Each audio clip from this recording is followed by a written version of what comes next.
పెళ్ళాం అనేది ఆంధ్రదేశంలో 75% పైగా భార్యాభర్తలు, మా ఇంట్లో అయినా మీ ఇంట్లో అయినా ఎవరింటి ఈ పలానా సుబ్బారావు గారి పెళ్ళాం, పలానా రంగారావు గారి పెళ్ళాం అని. అది నిన్న అవమానిస్తానికి సీఎం గారికి అంత నీలాగా దిగజారు లేడు. ఆయన పెళ్ళాం అంటే నీకు చంద్రబాబు గారి ఏమన్నా జగన్మోహన్ రెడ్డి గారు ఆయనకి 4 పెళ్ళాలు లేదు, నాకు 3 పెళ్ళాలు ఉన్నాయి అన్నావు. నీకు 3 పెళ్ళాలు ఉన్నాయా? 4వ పెళ్ళాం లేదా? నీకు 4వ పెళ్ళాం ఉంది. 5 వెయిటింగ్ లిస్టు తెలీదా? నీకు నీగా వర్గాలు చెప్తుంటారు కదా. నాకు నీగా వర్గాలు సినిమా ఇండస్ట్రీలో చెప్పారు. పంజాబ్ అమ్మాయి నీకు తెలుసు కదా, చాలా ట్రెడిషనల్, మంచి కుటుంబం, పాప సినిమా ప్రేమతో వచ్చింది. ఆమె బాగుంటుంది, నువ్వు కన్నేసావు, లవ్ అన్నావు, క్లోజ్ అయ్యావు, వాడుకున్నావు, వదిలేసావు, స్టమక్ చేశావు, వదిలేసావు.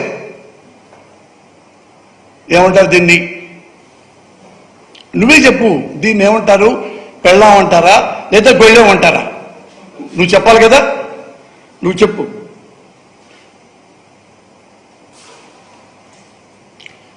సరే, పెళ్ళాలు గిళ్ళాలు చేస్తున్నాయి, అది మా పర్సనల్ మ్యాటరు. పర్సనల్గా మా మ్యాటర్ మాట్లాడితే ఊరుకోమన్నారు, తప్పే. పర్సనల్గా మాట్లాడకూడదు. మరి నువ్వెందుకని ఏడుపులేసావు? ఆంధ్రప్రదేశ్లో వాలంటీర్సు, ఆడపడుచులు వేలాది మంది ఉన్నారు. అందులో అన్ని కులాలు, అన్ని మతాలు ఉన్నారు. క్షత్రియులు ఉన్నారు, కాపులు ఉన్నారు, కమ్మ ఆడపడుచులు ఉన్నారు, రెడ్డిస్ ఉన్నారు, మాలా మాదిగ, అబోవ్ ఆల్ మైనారిటీస్, బీసీలు అందరూ ఈ మహా తల్లులు పింఛనిస్తూ అమ్మలకి అవ్వలకి సేవ చేస్తూ దేవతల్లా పనిచేస్తున్నారే, వాళ్ళను వ్యభిచారం చేస్తున్నారు, ట్రాఫికింగ్ ఉంది అని ఎందుకు వెధవ పలుకులు పలికావు? అది పర్సనల్ కదా, అది పర్సనల్ కదా.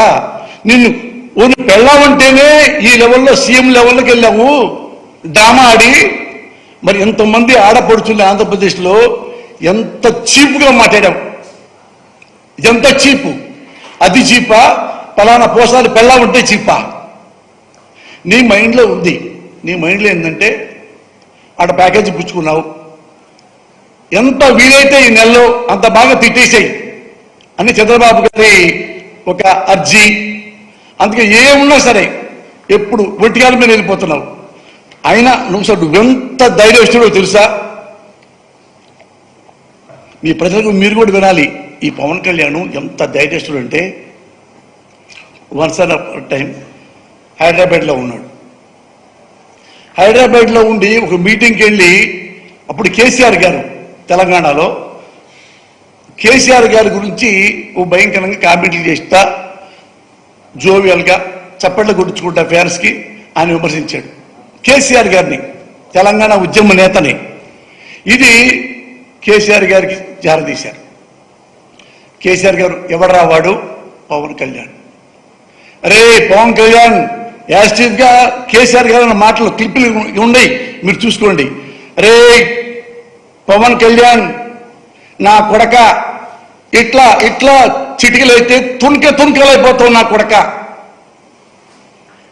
ఇది మొత్తం పవన్ కళ్యాణ్ విన్నాడు. మిషన్ తిప్పి ఏమన్నా రెస్పాన్స్ ఇచ్చాడా? ఎగ్గిరి దూకి పారిపోయి దాక్కొని ఏం చేయాలని చెప్పి ఎప్పుడు దండం పెట్టి కేసీఆర్ గారు అపాయింట్మెంట్ తీసుకున్నాడు. వెళ్ళాడు, కేసీఆర్ గారికి దండం పెట్టాడు, సారీ చెప్పాడు. తర్వాత బయటికి ప్రెస్ మీట్కి వచ్చాడు. ప్రెస్ మీట్కి ఏమన్నాడు తెలుసా?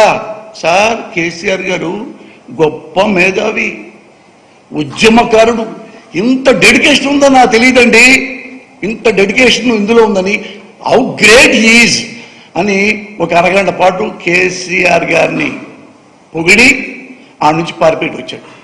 ఇప్పుడు ఏడుకొచ్చాడు. ఏడుకొచ్చి ఆంధ్రప్రదేశ్ కదా ఇది. ఇక్కడ ఏంటంటే అక్కడికంటే ఇక్కడ కాపు కులస్తులు ఎక్కువ ఉంటారు. నేను కూడా కాపునే కాబట్టి ఇక్కడ ఏమన్నా చెల్లిపోయింది. ఇప్పుడు రావడంతో మనం తిట్టేద్దాం. అక్కడంటే కేసీఆర్ అంటే మన భయం, ఉద్యమకారుడు కాబట్టి. ఇక్కడ పొలిటీషియన్సే కదా, తిట్టేద్దాం అని నోటికి వచ్చినట్టుగా నారా చంద్రబాబు నాయుడు గారిని ఎలా తిట్టారో మీకు తెలుసు. పరిచయం చెప్పాల. నారా చంద్రబాబు నాయుడా అతను ముఖ్యమంత్రి అవుతాడా అని అందరి ముందు జనం ముందే అతను వాళ్ళ మాను వెన్నుపోటు పొడిచి ముఖ్యమంత్రి అయ్యాడు. అదే అతనట్టు ముఖ్యమంత్రి అవుతాడు, వెన్నుపోటుదారుడు అసలు సీఎం అవుతాడు అతను. అతనికి జనాలు ఓటేస్తారా? స్టాప్ చేసి కబ్జా చేశాడు. ఓ వాళ్ళ కొడుక, అయ్యో వాళ్ళ కొడుకు తెలీదా? నారా లోకేష్ బాబు తిని తిని పందిలాగా తినేసి ఎంత తిన్నావంటే లోకేష్ నువ్వు తిని తిని అవినీతి ఇంత సంపాదించి ఇటు చేస్తున్నావు. పైన మీ తాత ఎన్టీ రామారావు గారు క్షోభిస్తాయా అట, క్షోభిస్తుందయ్యా ఆయన ఆత్మ, తినకుండా ఆత్మయ్యా అని అయ్యా కొడుకుల్ని అమ్మలక్కలు తిట్టేశాడు మీసాలకి. మళ్ళీ అలాగే ఇప్పుడు కేసీఆర్ గారికి మన నారా చంద్రబాబు నాయుడు గారికి ఎంత తేడా ఉంటుందంటే, కేసీఆర్ గారు ఒక్క మాట కూడా పడనెప్పుడు అన్నాడా వాడు తెచ్చాడే. కానీ ఇక్కడ నారా చంద్రబాబు నాయుడు చెప్పారు, పవన్ కళ్యాణ్ అనే ఇతను వచ్చాడండి ఇక్కడికి ఆంధ్రప్రదేశ్కి, తెలంగాణ అయిపోయింది మ్యాటరు, ఇక్కడ వచ్చేసి ఇద్దరు బాబు గారిని మిమ్మల్ని తిట్టాడు అనగానే అదేవల్ల ఒక్క నిమిషం ఆలోచించాడు. అతని జీవితంలో ఒక్క నిమిషం ఆలోచించాడు అంటే చంద్రబాబు నాయుడు ఎదుటోడు టపా ఎదుటోడు మరో 5 నిమిషాల్లో ఆయన వచ్చి ఈయన కాళ్ళ దగ్గర పడ్డాడు.